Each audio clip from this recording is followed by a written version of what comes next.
Good evening and welcome to the August 17th Parks and Natural Resource Commission meeting. So tonight, as with many of our meetings lately, we will be conducting in-person meetings here while also following social distancing guidelines. You can notice we're very spread out in the room right now. There are also some members of our committee as well as others that might be presenting that'll be on the Zoom call. So we'll be kind of doing a little bit of a hybrid situation today. So we're doing the best to make sure that everybody is able to stay safe. So members of the public may attend the meeting in person or join online via Zoom conferencing service. And further instructions can be found on our city's website at burnsville.gov/calendar. You can find the meeting invite and then find the instructions for joining either via phone call or via Zoom. So if you're interested, feel free to join us, and then we'll make sure to find time for comments for our citizens, etc., as we go through the meeting. And you'll notice that it'll look a little bit different just due to roll call, since not all of us are here in the room, but also joining virtually as well. So welcome to those that are online today. All right, and with that, we're going to move into the agenda. So as you know, the agenda is here in front of us. Is there anybody that may be interested in moving to adopt the agenda? So move. Second. All right, so those in favor, JJ, I think you were going to call a roll. Commissioner Angara. Aye. Commissioner Arnold. Aye. Commissioner Cleveland. Aye. Commissioner Donaldson. Aye. Commissioner Fitchett. Aye. Commissioner Newman. Aye. Commissioner Woolman. Aye. All Thank right, you. so the motion passes. So we have our agenda. So next on to the approval of the minutes that we have in our packet here. Are there any changes to the minutes?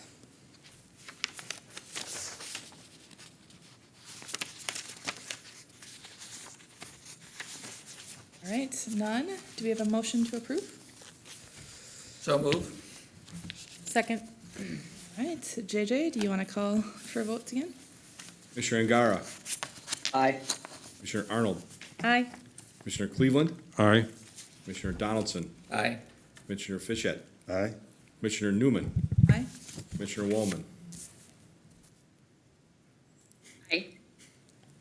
All right, and Thank you. that passes as well. Thank you. All right, so now we're on to citizen comments this afternoon or this evening. Are there any comments from anybody out in our virtual setting? I'm seeing none. All right, so we're going to move on to the presentation and discussion of the 2040 Comprehensive Plan Implementation Plan. Thank you. Hi, my name is Deb Garris. I'm one of the two city planners here at the city of Burnsville. And as planners, we get to coordinate comprehensive plan updates. And the PNRC was involved in the process. The comprehensive plan is really a long-range, 20-year plan for the city. It is something that is required by state statutes. There was a planning act that was developed in 1976, and what happens generally is the Metropolitan Council after every census. So we have a census that is being done this year. So yeah, listen up, because you guys might be here when we need to update it again. But basically after every census, they look at the region and a number of different systems that they offer, and then all cities, counties, and townships need to develop these 20-year plans. So our plan is called the 2040 Comprehensive Plan, and it's because that's the time period, the planning period, if you say. And part of the comprehensive plan, after it's approved by the City Council and the Metropolitan Council, is that we need to develop an implementation plan. And that is what the purpose of tonight is. It's really just to give you a little bit of background on the comprehensive plan process. And then we do have the implementation plan, which is sent to you in the packet. And if you have any questions related to those, we have our great PNRC staff here that can address those for you. So just to start, as I indicated, there is a Land Planning Act for the state of Minnesota. There used to be years ago a state planning office that was disbanded many years ago. The Land Planning Act really sets forth the opportunity for the Metropolitan Council to do regional planning and then have local governments basically adopt plans that are consistent with the overall regional plans for the 7-county metropolitan area. So that basically what they do, again, they use the decennial census, which they're undertaking this year, to see what the region's counts are in terms of our population, transportation, housing, those types of things, and then they develop plans for the region.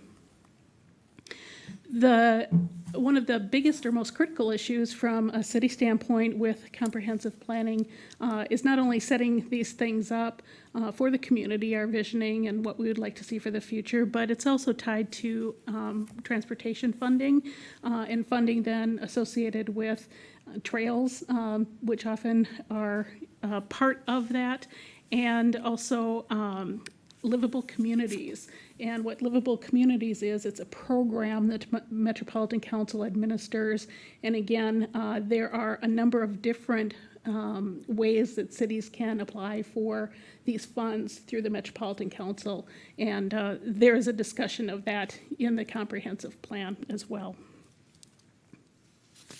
So in terms of regional systems that the Metropolitan Council covers, one of their biggest is parks and open space. And then also they cover transportation, surface water, which is kind of a new element. Transportation, dealing with transit, trails, all of those types of things. Their parks and open space really relates more to the regional parks and access to regional trails that we make connections to as local cities. Whoops, did I just go the right way or the wrong way? Let's see here. The most recent plan that they did, that our comp plan is based on, is called MSP 2040. And there are, if you go to the Metropolitan Council's website or even Burnsville's website and click on planning and comprehensive plans, there are links to these regional plans. So we have those, and then they develop a system statement for every city, which basically identifies for each city what all we need to do to be consistent with their overall regional plans. And they also have some other areas that they address as well. Land use is a big component of that, big element. Housing, and then they have this last time added sustainability, which you'll be hearing from Sue Bast on the city's sustainability plan, and then also economic development is a new part that hadn't been formally a chapter in their comprehensive plan in the past years. So basically, as I had indicated, you have the Metropolitan Council and they send out a system statement to every local jurisdiction telling us what we need to do. Ours was issued in 2015. And then part of that on the bottom, it just indicates what the population, household, and employment estimates are that the Metropolitan Council does for the cities. And that's in a period of the current year, and then 10 years and 20 years. So ultimately you have these estimates for the future. And the city does work with the Metropolitan Council every year. We take a look at population estimates, so it's not that they're only looked at one time in 10 years, but this helps to provide, I guess, the basis so that they can plan for and provide transportation funds for the highway departments, local funding, housing assistance, and those types of things. So in Thrive 2040, the three elements that really apply to parks and natural resources for your commission is there are elements related to regional bike transportation networks, regional trails, local off-road trails, and also on-road bikeways. And then the natural resources protection, there are several plans that the city has done that are kind of rolled in and are part of the appendices or made part of the comprehensive plan. That includes the water resources management plan, natural resources, and several of those plans are all part of this. So when you're looking at, little pieces of things, this is really just to give you an idea that it's part of a bigger process and bigger planning that we do. And then we talked about new chapters are kind of building in resilience, which includes sustainability, and then economic development as well. So for a typical comprehensive plan, it takes several years to actually put these together. We started in 2016 and created an advisory panel of, I believe it was 20 to 25 members from the public that were involved in the advisory panel. The city's planning commission is the legal entity, if you will, that's responsible for undertaking these comprehensive plan updates. But we do also include and make presentations and include the other commissions as well as school districts and the county, actually both counties, Dakota and Scott County, because they're in Hennepin County as it's across the river. So there are a whole number of folks that get involved. This last time we did hire a consultant that helped, actually several consultants that helped put the plan together. One of them was Emmons Oliver, and they've been working with the city for many years on our sustainability plan and other plans as well. So ultimately, we went through this planning process, if you will, which took until November of 2017, and then we had to send it out to a number of jurisdictions to make sure that our plan is consistent with their plans. So that's where the counties get involved and the different cities that we're adjacent to, and we also review their plans. So they're looking at our parks and trails, where do we need to make connections, those types of things. We try to plan those out then so that there is consistency with our adjacent governments in their programs, and then also Metropolitan Council. And their Citizens Advisory Committee, they met probably over 20 times, taking a look at various elements. And this is just to kind of review the work that the consultants and staff did to see, are we on track? Are there, other questions? Are there things we're missing that we should look at and those types of things? So they're very, very helpful in that process. And in addition to that, we did a number of community engagement things, which I'm sure, again, Sue talking about sustainability, that's included in sustainability plan as well. But we tried to get the word out as best we can to get the most input from residents and businesses in order to develop these 20-year plans. And our comprehensive plan, this is on the city's website. You can, if you just go to the website, if you're interested in looking at any of it or, doing a light read or not, or a heavy read, you can go to the website and just type in comprehensive plan, and it will take you to the 2040 plan and then also the Metropolitan plans if you're interested, and you can look at the particular chapters. Within each chapter of the comprehensive plan, there are a number of these goals, policies, and then these implementation items that are listed. And we listed them out by chapter, and that's how we tried to provide them for your review. And in our 2040 plan, there are 8 different chapters. And in terms of the things that probably would be most applicable for you and of interest would be the natural environment chapter, the transportation chapter, and then the city services and facilities. That's where the parks and trails are really discussed, mostly in that chapter 8. And just for a little bit of background, the land areas, because Burnsville is fully developed, and we have been pretty much for, decades, what they looked at are a couple of specific areas, one being the Minnesota River Quadrant, and that's everything north of Highway 13 and west of I-35W. Another area we looked at is the heart of the city, and they looked at expanding the heart of the city to include additional areas. And if you've heard about things like the Orange Line, bus rapid transit, those things are part then of the comprehensive plan. And they also looked at an area, it's the older industrial area, basically along Cliff and adjacent to the Minnesota River. And these types of plans are in there.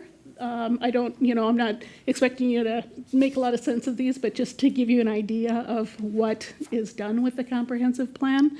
So we establish land uses, major groups of land uses, and then we also try to then accommodate for, to meet the Metropolitan Council estimates or the city's estimates if they're different for our population, the number of houses that we're going to need, households, the type of employment, how we are going to get people to and from, and those types of things. So this would be an example of heart of the city, and where it's expanded to.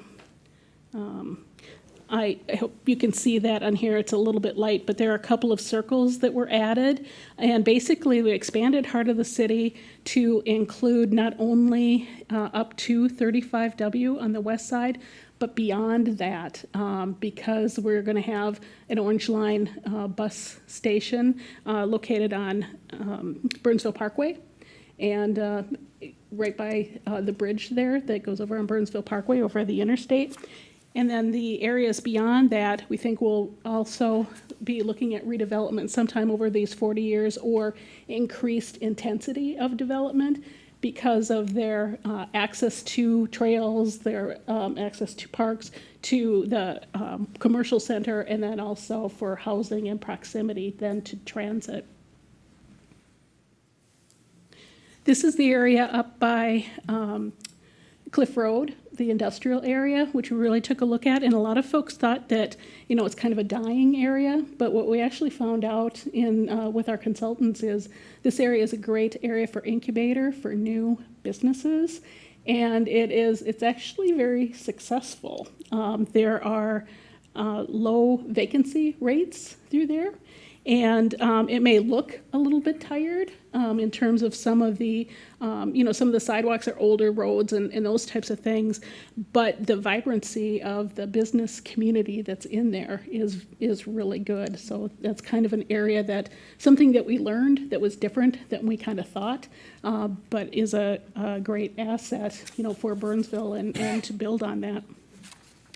And then also the Burnsville Center. Unfortunately, you might have heard that they're behind, on payments and maybe closing. Shopping centers just all throughout the United States are experiencing difficulties, and then with this COVID, even more difficult. The city did a separate study outside of the comprehensive plan, but it's kind of, related to this, for the County Road 42 corridor and the shopping center area and beyond for potential looking at redevelopment options, what could possibly happen there. So that large planning effort, if you will, kind of came out or started with concepts in the comprehensive plan. And then these are just some additional types of plans or concepts that you'll see in there, and it's to give people who move to the community or work in the community, have businesses here, and then also people who are interested in developing in the city, kind of a foundation of where we're at, what we see, and how can we make these things happen, or if there are changes, new technology comes in, different types of land uses, then how do we take a look at that in terms of all of the different systems that the city has. This is the Minnesota River Quadrant. The reason that I brought this up is that the City Council is going to consider tomorrow night an amendment or a change to the quarry. They are requesting to do more mining. And in addition, they're looking at additional 76 acres to mine. And that will ultimately create the lake once they stop pumping water out of the quarry, when they're done quarrying, that will fill, and it'll be about a 400-acre lake there. And then they are looking to, on the side that's closest to 35W, to backfill that with the types of soils needed so that that can be developed in the future. And a big component of the Minnesota River Quadrant includes parks and opening up the area, which used to be very heavy industrial, as a natural resource area for people to live next to and to be able to get down and use the trails. There's a regional trail system that's shown along and includes that big green area kind of to the top part of the screen. That's all Kramer property. And so there's a trail that would, a regional trail that would link to the trail on the east side of I-35 on the Black Dog Road Trail. So that would be a connection, and then continue through and ultimately connect down to the Lake Marion Trail, which you may have reviewed and seen different parts of. Natural environment chapters, I just talked briefly, where you would find that information. And again, in section 8 for the parks, and the transportation plan gets into more trails and things. We do include in the plan the actual trail locations.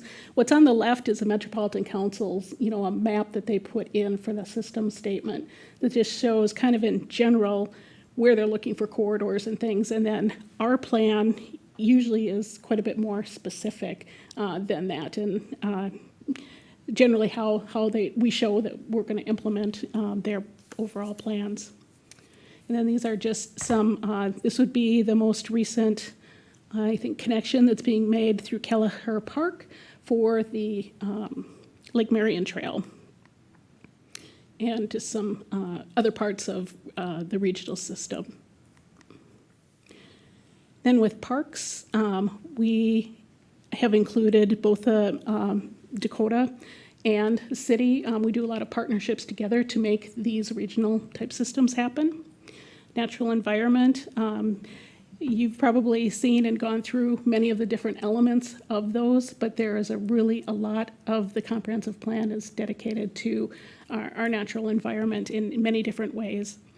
Sustainability, Sue will talk about, but what is different about this comprehensive plan is that this is the first time sustainability has been incorporated into every chapter, and there are goals and policies. And then, unfortunately, I had meant to send you only part of the implementation plan. If you pulled it up and looked at it, there's a number of worksheets or spreadsheets that are in green, and those are sustainability elements, and we included them initially, but then kind of took them out of our part of the implementation for the comp plan because those things are going to be covered by Sue and the work that they're doing.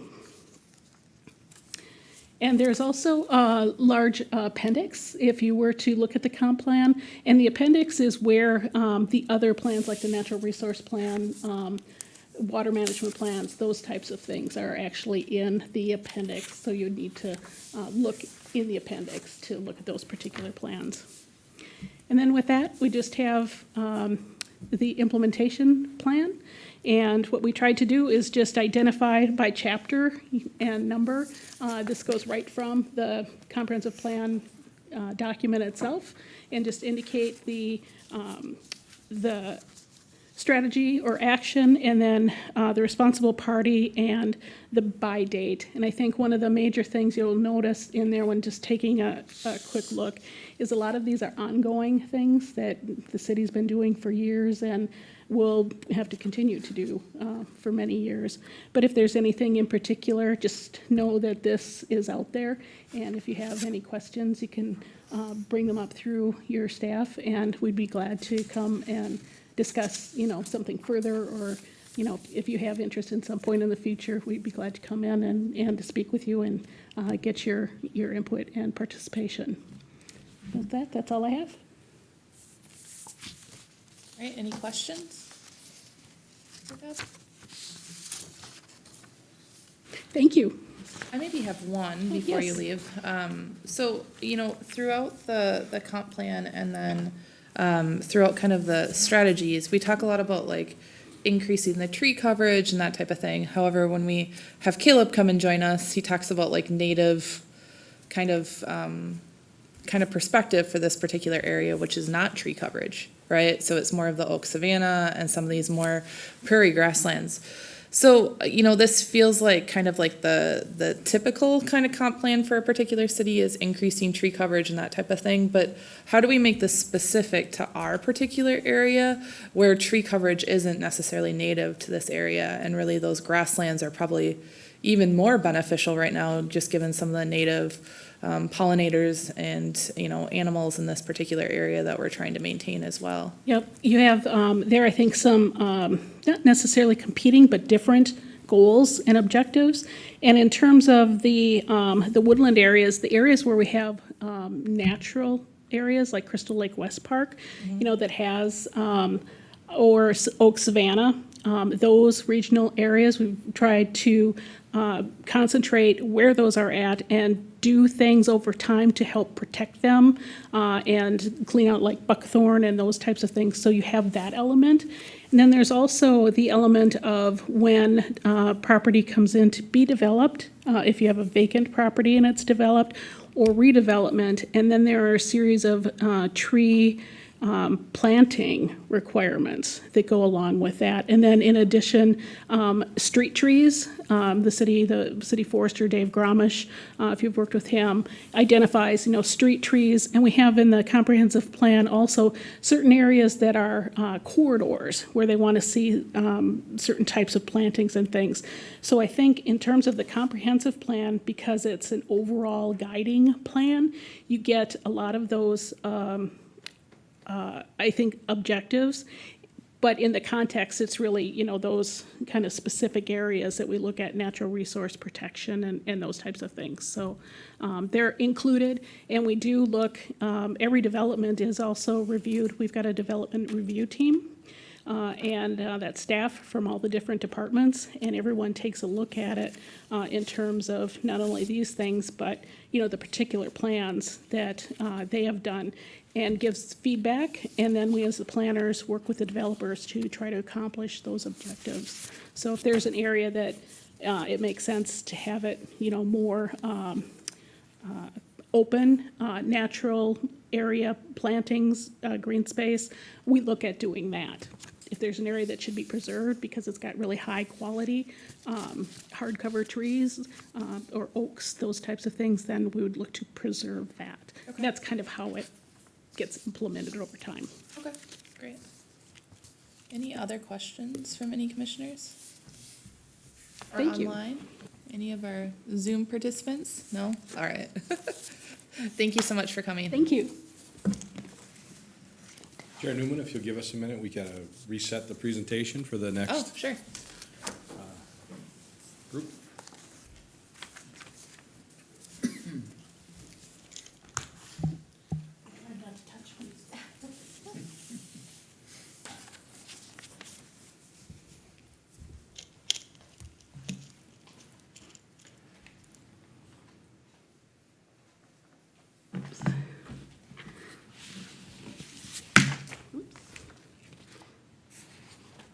This is really wet, Sue. This place was a zoo I on can run and grab me election night. Oh, really? Do you know we have 17 precincts? We have a lot, that's for sure.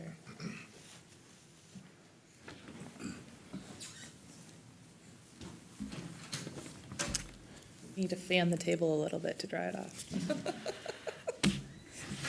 And I believe we'll be bringing in our consultant as a Zoom member to walk us through the presentation. Awesome. Well, welcome. I think our next agenda item is the review of the sustainability plan update. So, Hi, I'm Sue Bast, the Environmental Specialist and Sustainability Coordinator for City of Burnsville. Thanks, Deb. just being clean and cautious. And tonight we're going to talk about the sustainability plan. Ted Redmond from Pale Blue Dot is helping us, the consultant that's helping us develop the sustainability plan, and he will be going through the process that we've taken up to this point and what's going to be coming up later.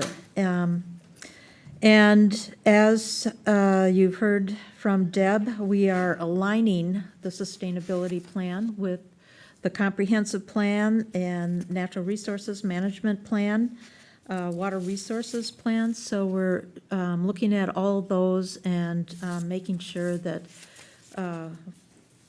all of those are in line with what we're doing. And with that, I'll have Ted start going through what we've done so far. Ted, I will be clicking, so hopefully. Excellent. You can go ahead, right ahead and click onto the next All right. slide. Hi, everybody. I'm Ted Redmond with Pale Blue Dot. And actually, we can go ahead and click past this. Basically, we're just going to walk through the whole plan. But before I did that, I thought it might be nice to just kind of give you a sense as to who I am. So as I said, my name is Ted Redmond. I'm an architect, an urban planner, and a renewable energy consultant. And Pale Blue Dot, which is my firm, my wife and I, the services that we focus on are climate planning, sustainability and resilience planning, and renewable energy planning. And in the last 5 years, we've done 45 or so planning projects in 19, 20 states or so. Next slide, please.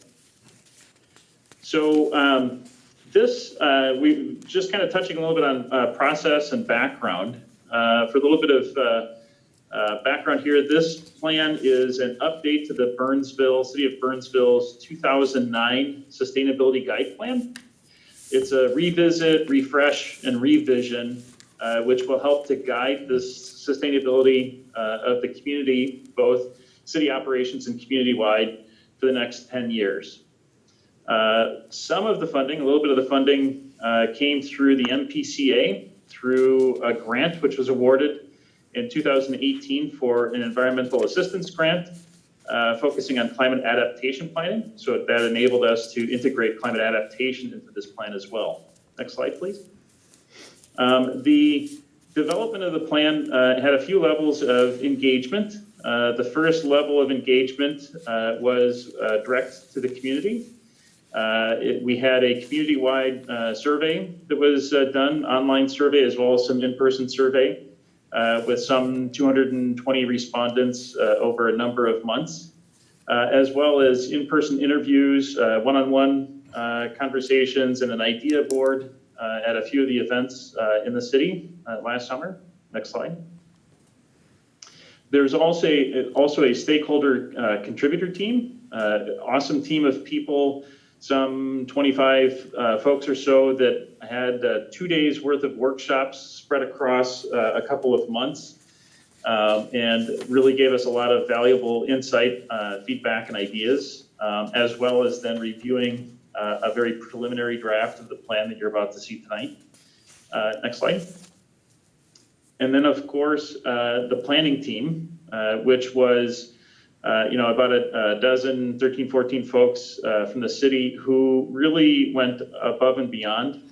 These folks went through 4 or 5 half-day workshop sessions, a couple hour-long meetings in addition to that, and then a whole bunch of personal time, really refining and developing the plan collaboratively. So I would like to thank that group. They did an awesome job, led by Sue here. Just a great job and a lot of input.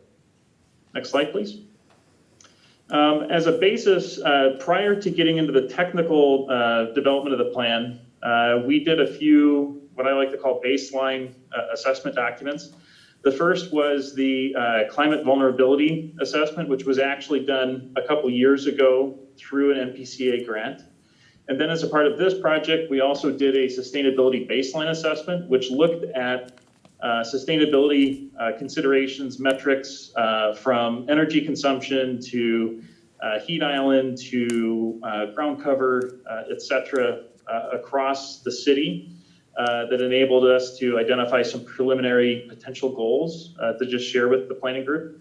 And then we also did a tree canopy, ground cover, and carbon sequestration study, which also helped us then quantify heat island impacts across the city.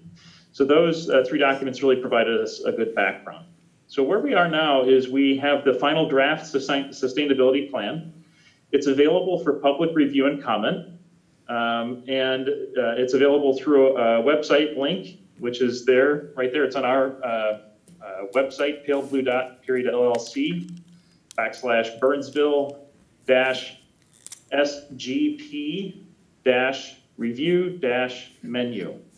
And so folks can go and take a review of every section, and they're broken apart. There's just mini surveys. People can give us any kind of feedback or review that they would like on individual sections or the whole thing as they wish.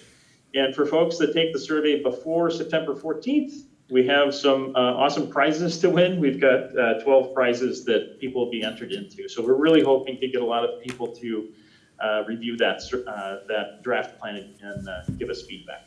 Next slide. Okay, so before we get into the sustainability plan itself, I wanted to just go through a little bit of the climate impact projections for the city. And so looking back since about 1950, the city of Burnsville has had an annual increase of temperatures of about 1.4 degrees. We've had an increase in annual precipitation of about 11%. Very importantly, an increase in heavy precipitation of 58%. An increase in days above 95 of 1 additional per year. A decrease in freezing days of 12. Next slide. Looking forward, though, through the end of this century, assuming we don't change our emissions here globally, we can anticipate an increase in annual average temperature of up to 9 degrees Fahrenheit. Precipitation, the models vary. Some models show a little less precipitation, some show more precipitation. All of them show, though, an increase in variability and an increase in the days between rain events and an increase in the size of rain events when we do get them. So an increase in heavy precipitation of about 30%. We can anticipate an increase of days above 95 of 56 more days a year above 95 and about 50 days fewer below freezing and an increase in air conditioning demand of about 293%. Next slide, please. We can also infer a little bit about extreme weather events.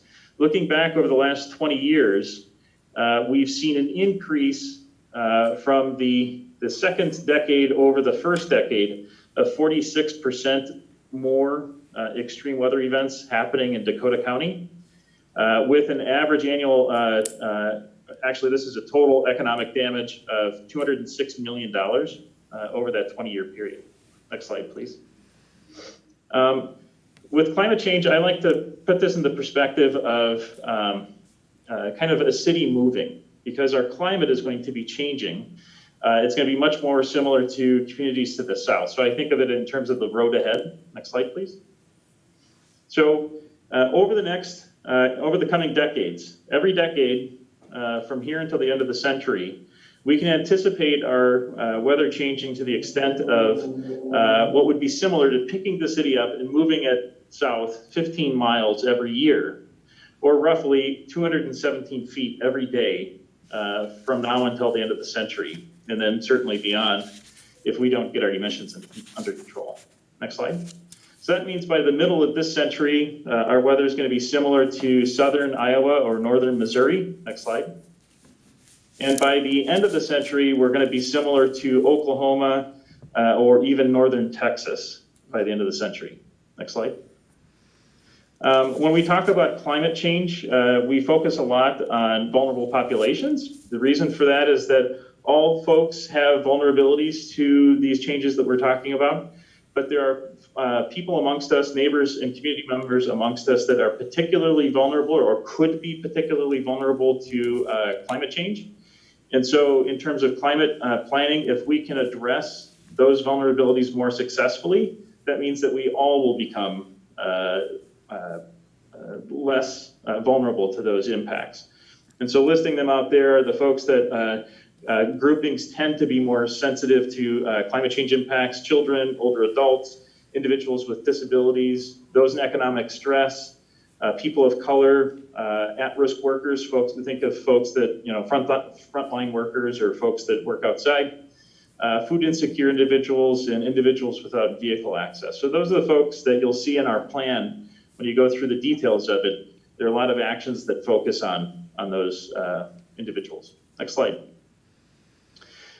Just kind of looking at the range of vulnerabilities out there, the vulnerabilities that were perhaps that are higher potential impacts for the community are heat stress, stormwater management, and as this diagram calls it out, housing. It's things like, just imagine vulnerable individuals that may live in slightly older homes that perhaps have older insulation or not fully insulated homes. And as temperatures increase, extreme weather events become more and more common, tree damage and so forth. The damage and the challenge related to our housing infrastructure is a vulnerability to be addressed. And our medium impacts are air quality impacts and mental health impacts. Next slide, please. We can actually quantify some of those impacts through the end of the century. This is from a study from University of California at Berkeley, and looking at agricultural impacts, mortality impacts, energy usage increases, productivity related to heat increases, property crime and violent crime. All of those have actually a fair bit of scientific data behind them. And UC Berkeley has a study that's really projected that out in great detail across the country. And looking at Burnsville, by the end of the year, we can anticipate $12 million in additional annual impact every year for the city of Burnsville based on those metrics alone, and those are in today's dollars. That figure, by the way, does not include increases to illness or disease or damage to property due to increased storm weather events. Next slide, please. So now getting into the plan itself, the plan goals. The sustainability plan continues to be aligned with the city's environmental statement and the city council's commitment. And I'll go ahead and read it. That's the city of Burnsville will promote development that maintains or enhances economic opportunity and community well-being while protecting and restoring the natural environment upon which people and economies depend.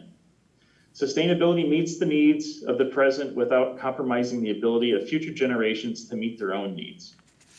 Next slide, please.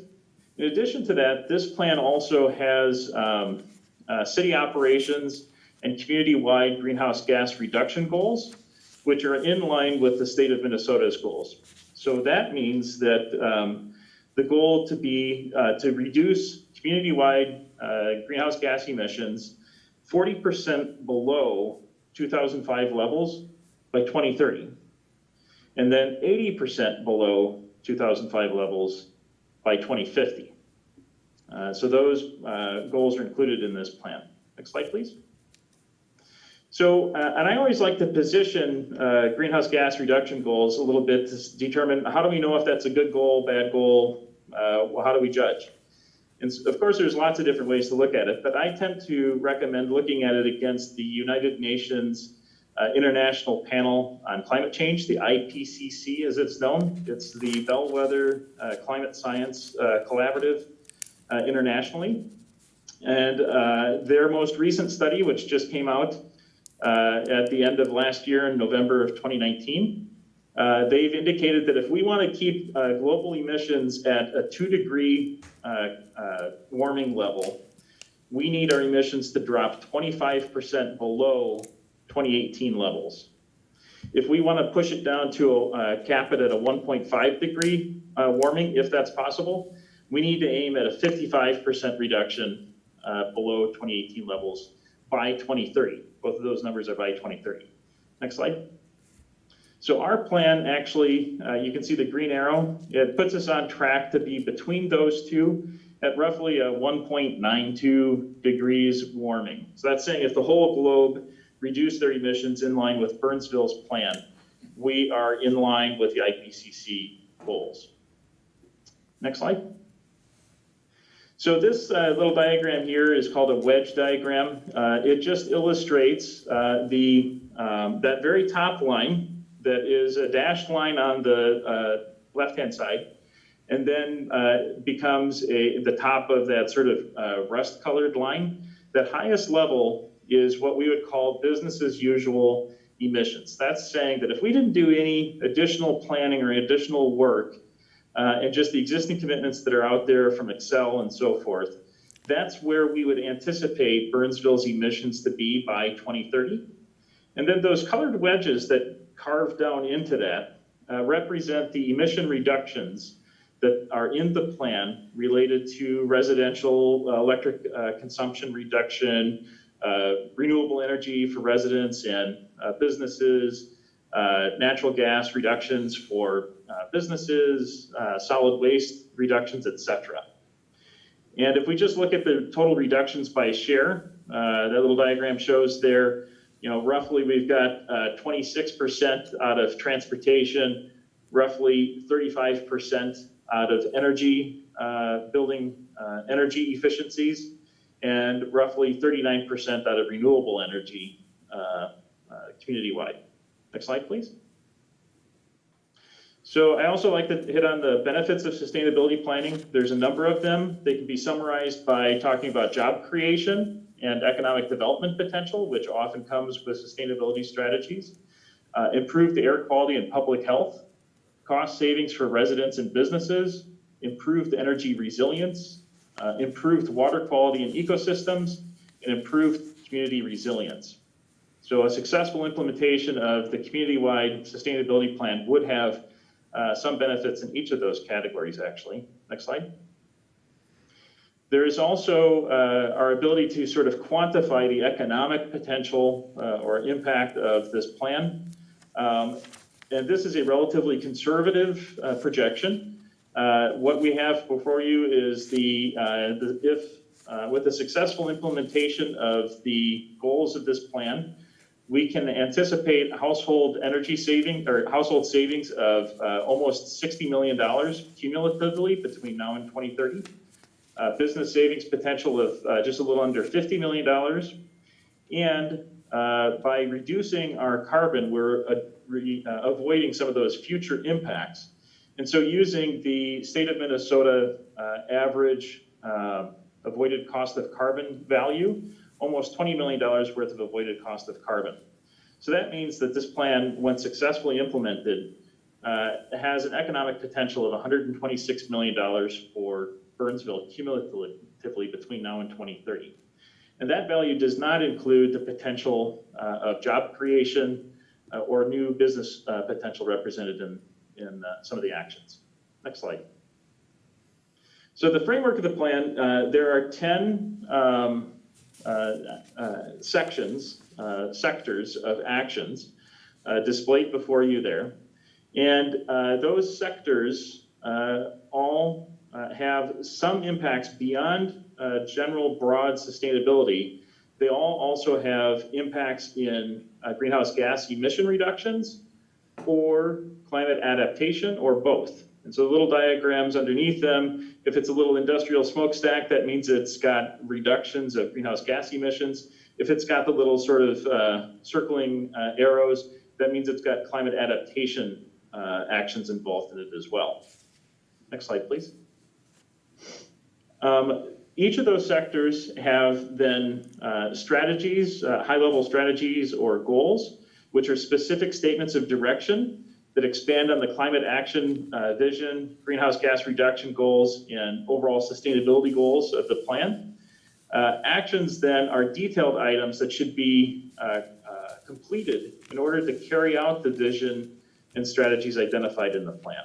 So actions are very detailed. The broader goals and strategies are sort of higher level statements. And we also like to point out that the sustainability plan should be a living document.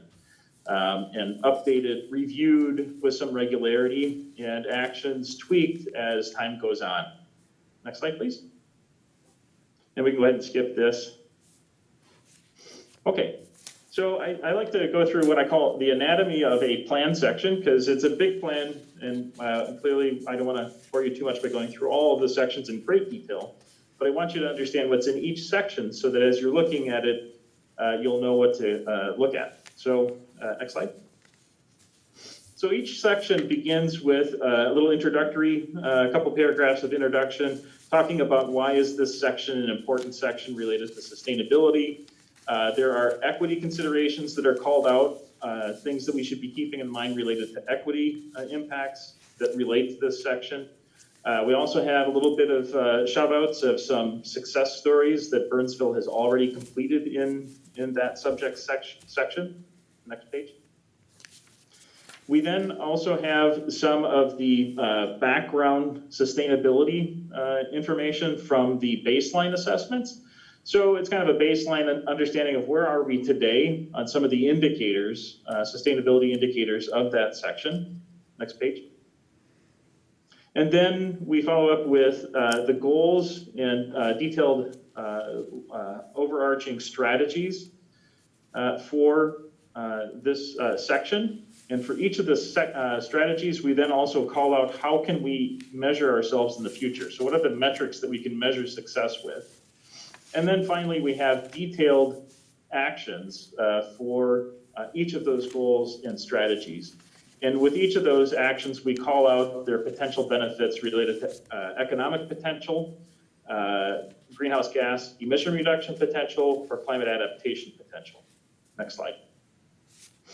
And then every section ends with a what can you do sort of pointer to kind of cull down all those actions into like the top ideas that businesses or residents or households can also participate in.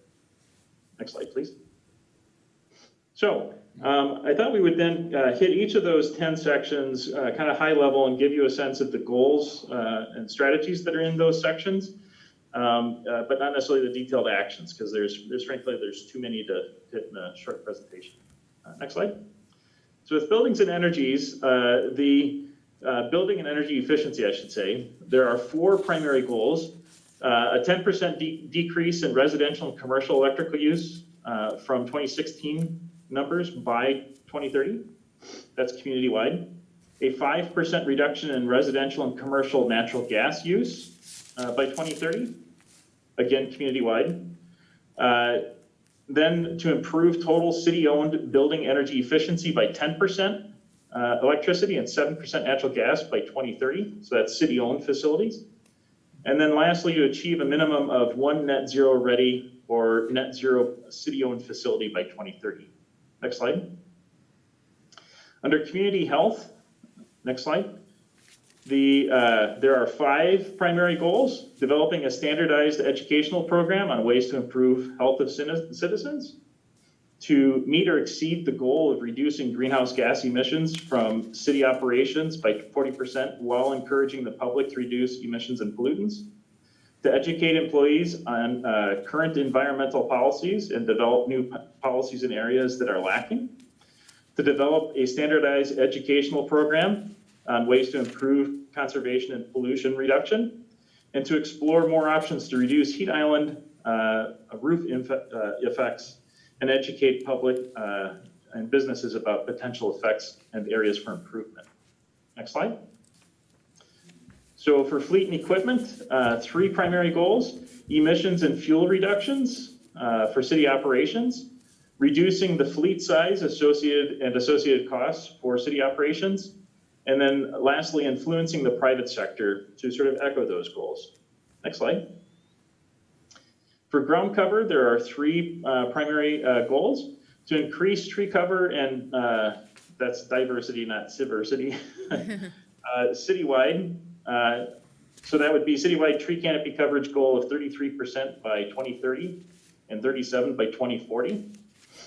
Increase the use of native species and pollinator restoration areas. So those 2 goals get actually at the question that was raised in the last presentation about that the sort of dueling goals that actually are both, they can be compatible together, trees and pollinator grasslands. And lastly, to reduce the heat island effect. Next slide, please. So for land use, there are three primary goals. Increase acres of transit-oriented development by 10% by 2030. Increase acres of mixed-use zoning development by 10% by 2030. And open space land use area to increase that from 4,500 acres to 4,700 acres by 2030. Next slide, please. Local food, two driving goals by 2030 to increase the total number of community gardens with a priority given to neighborhoods with limited food access, limited vehicle access, and elevated poverty levels to 6. So increasing the total number of gardens to 6. And by 2030, increasing the total number of farmers markets with a priority given to, again, those neighborhoods with limited resources, up to at least 2. Next slide, please. On renewable energy, we have 7.5% on-site solar or renewable energy purchase for residential and commercial by 2030. That's citywide, 7.5% on-site solar. A 5% increase in residential and commercial fuel switch. So that means taking natural gas burning devices and swapping them over for electrical devices or others. And then achieving 100% renewable energy for all electric use for the city-owned facilities by 2030. Next slide, please. In solid waste, again, 3 driving goals. 1, reducing waste in city operations and to work towards an 85% diversion rate. To increase residential recycling and waste reduction. And to promote commercial and multifamily recycling. Next slide. For transportation, there are 4. Increasing public transit ridership from 4.5 to 6% of commuters by 2030. To increase walk and bike transportation to 0.5% of commuting by 2030, which sounds like a small number, but that's actually, that'll be a positive achievement. Third, to increase electric vehicle adoption to 10% of citywide vehicle share by 2030. So we want 10% of the vehicles on the road by 2030 to be EVs. And then lastly, to achieve a bicycle-friendly community bronze level by 2028. Next slide, please. And the last technical section then is water. The 4 primary driving goals there are to protect groundwater resources, to meet Burnsville TMDL goals for Alamagnet and Keller Lakes, to encourage water reuse, and to promote low-impact development and green infrastructure approaches. Okay, next slide. So now I'll just touch a little bit on the implementation and monitoring section, which kind of wraps up the plan. Next slide. The first thing, kind of an overarching statement that I like to point out when it comes to implementation of a plan like this, is that implementation is for everyone. A sustainability plan is a little bit different from lots of other plans, because for us to be successful at community-wide changes, we really need community-wide involvement and participation. So that's certainly city council, city staff, city commissions like yourself, but also businesses, households, and individuals. We need participation across the board to really make change happen across the board in the community. Next slide, please. So in the implementation section, we've thrown out some recommendations. The first set of recommendations relate to building internal capacity to sort of continue on building the plan. So those recommendations are to establish clear guidance and direction for the participation in and the support of the sustainability plan by all City of Burnsville departments. So let's make sure all the departments are aware of this plan and are participating in it where appropriate for their department. We also recommend funding and supporting sustainability staffing required to support the implementation. Make sure that we continue to have the ability to have staffing proper for the plan. Third, assemble or conduct a community-wide greenhouse gas inventory on a regular basis. So now the city's been doing a great job of doing that for city operations.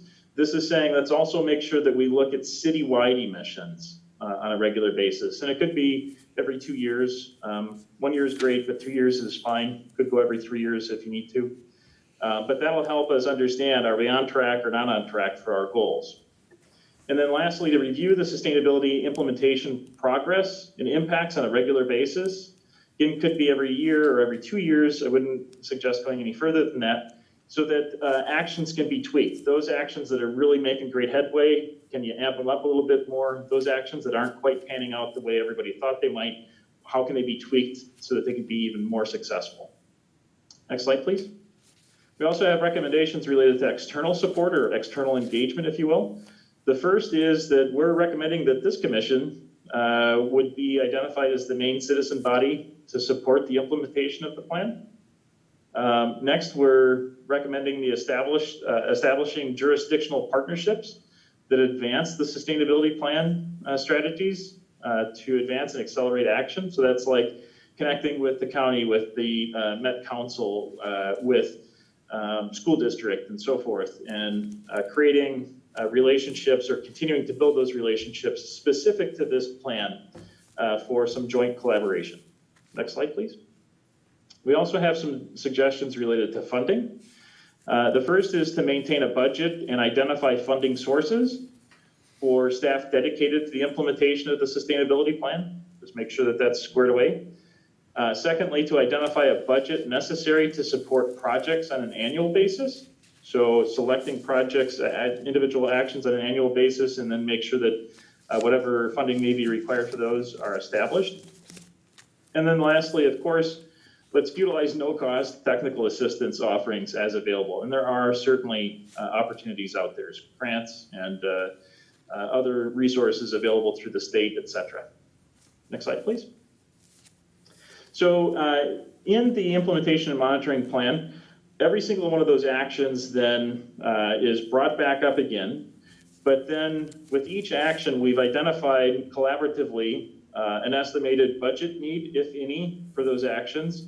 We've identified the implementing agency, whether it's a city or a community partner that should perhaps lead the implementation of that.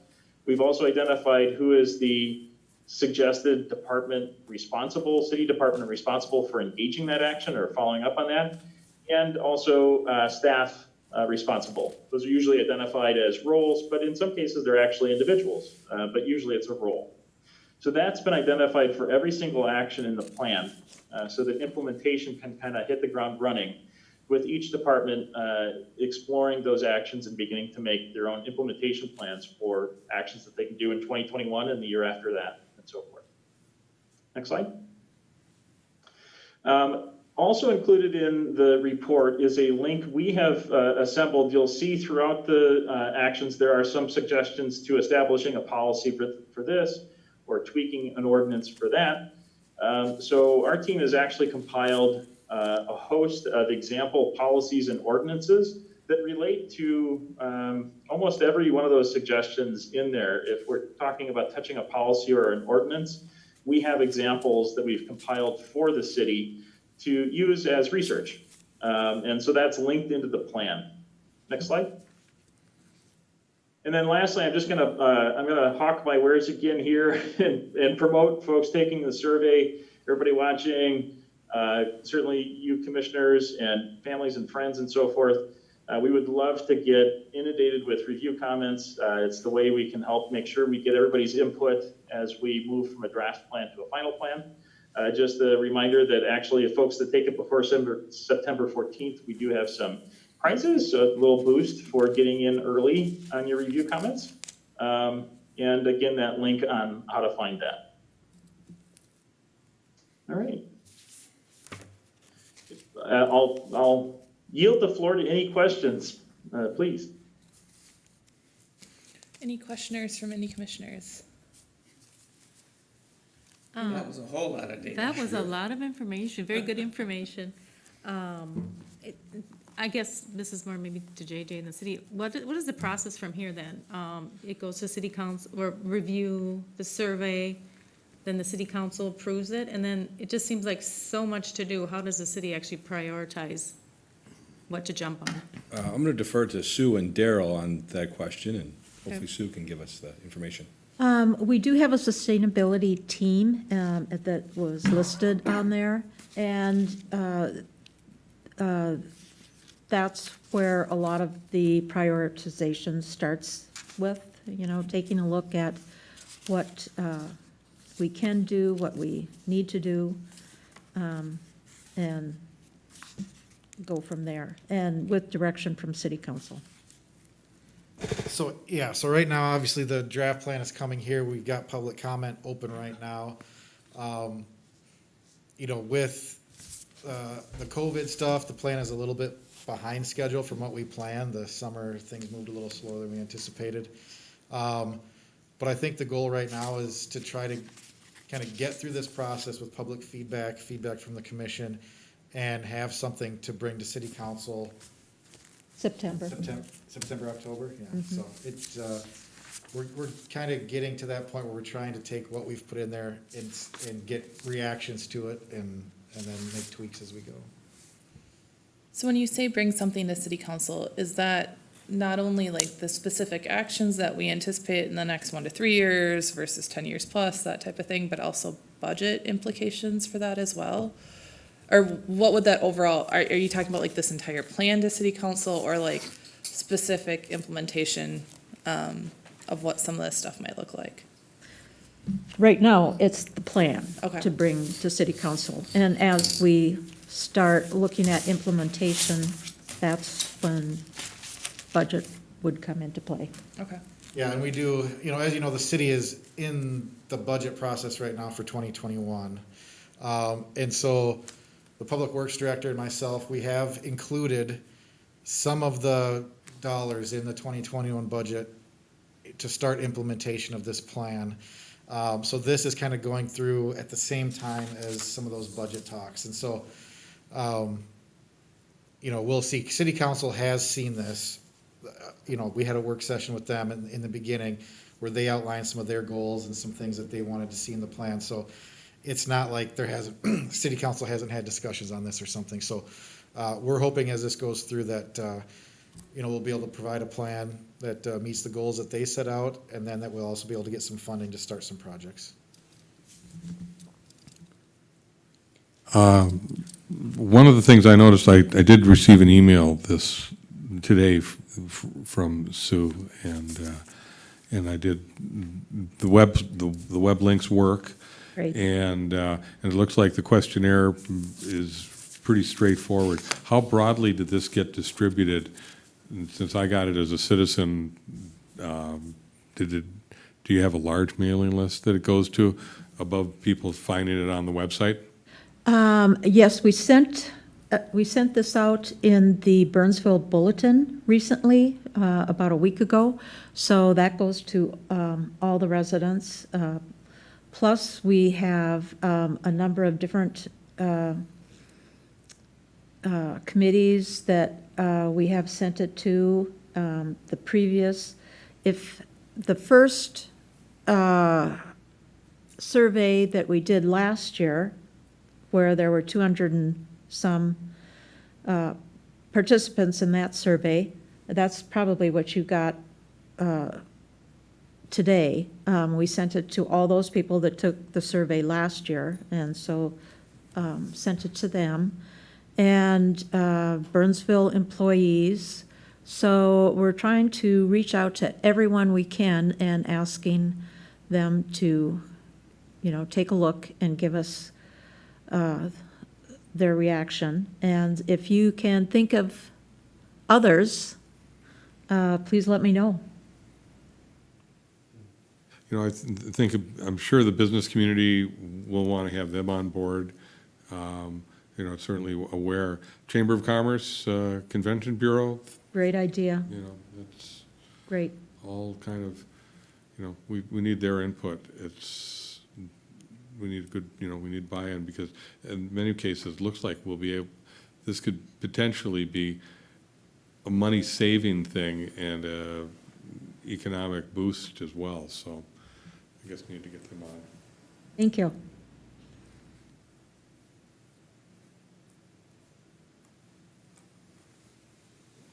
Any other questions or comments from any of the commissioners? Anyone online, JJ? I'm seeing nobody online. How does the landfill kind of communications and seems like delay in terms of when that's actually gonna get closed, and then the expansion of the quarry, which is recently announced, how does that figure into this plan? Because that's still kind of in the, we don't know a definitive like end date for that. I see in the plan that we have it as like 10 years plus, but it almost seems like that's 20 years plus, that type of thing at this point. So how does that get figured into a plan like this, just knowing that there's a lot of that reference in some of these action items? Well, some of the information with the quarry is relatively new. This plan was started, last year. But a lot of the goals are trying to be focused on either city operations itself or kind of the Burnsville community as a whole. And those two, there are two very big players up in the north part of the city, and I think you're right. The quarry obviously goes city council tomorrow night. And I know the Burnsville landfill is in process with some applications, and so there still are things to be decided with those two. But it is possible that they will be in operation for, quite a while into the future. And if they are, then we'll just have to, like Ted mentioned, this is something that needs to be reviewed every so often and updated, and as things change, then we need to change in the plan, so. Maybe my question is to Mr. Redmond, do we feel like we'd be able to make a sizable reduction without those players having a definitive plan, with just the other items that we currently have on the list? Yes, I think that's a great question, and I think the answer is yes. And also to answer your earlier question related to how do you prioritize such so many things that need to get done. And actually, in the implementation section, you'll see that each action has a priority level, 1, 2, and 3. And those priorities are kind of a potpourri of reasons. Sometimes they are a high priority because it's very impactful, and so we really want to get going on that action. Sometimes it's a first level priority because it's foundational. Like if you can do this first, you can then do that next action because you've done that foundational action. And sometimes an action might be a little bit lower, not because it isn't important, but because there's other timescales involved. So for instance, with the landfill and the quarry, those things are very important, but there's lots of other players with other schedules that impact our ability to do a lot necessarily on some of those individual actions. So you'll see that some of those may be like a priority 2 or 3, not meaning that they're not important, but just saying, let's put our focus on other actions which can be done more immediately. And that isn't to say that an action which is a lower priority, you just forget about. You want to monitor it and kind of review it. Every time you go through a review, just double check, has any status changed that would make that now priority number 1 for next year. Thank you. Any other questions? All right, thank you very much. And I don't think we needed a recommendation to adopt. Is that right, JJ? We do not. This was informational only. And commissioners, I would remind you that a sustainability update is on our annual list of things that we will review. I don't see us changing that and moving that out to every 2 years. Sue, correct me if I'm wrong. I think we'd like to have you back every year, where you can provide us information on the accomplishments that we've achieved over the past year, and then maybe talk to us a little bit more about some of the targeted goals you have for the upcoming year. And that's where I think some of the conversations on those moving targets about what are we doing with the landfill and the quarry, those can happen at that point in time throughout the year. As they finalize this report, it's going to change the day after it's the ink is dry. So we can get those reports on an annual basis. So. Okay, thank you. Thank you. All right, with that, we'll move on to our last agenda item, which is miscellaneous. Anything from staff, JJ, that we want to cover? Commissioners, not only, I failed to add the fire station groundbreaking. Fire Station 1 groundbreaking event is going to take place next Monday, the 24th at 4 o'clock. It'll be on the corner of Newton Avenue and 143rd. Please attend. You're welcome to attend. And then our next scheduled meeting is on September 7th. That was all I had for miscellaneous items. All right, sounds great. So with that, I think we can motion to adjourn. So moved. Second. All right, JJ, do we have to do a roll call for this one? We do. Commissioner Angara, Aye.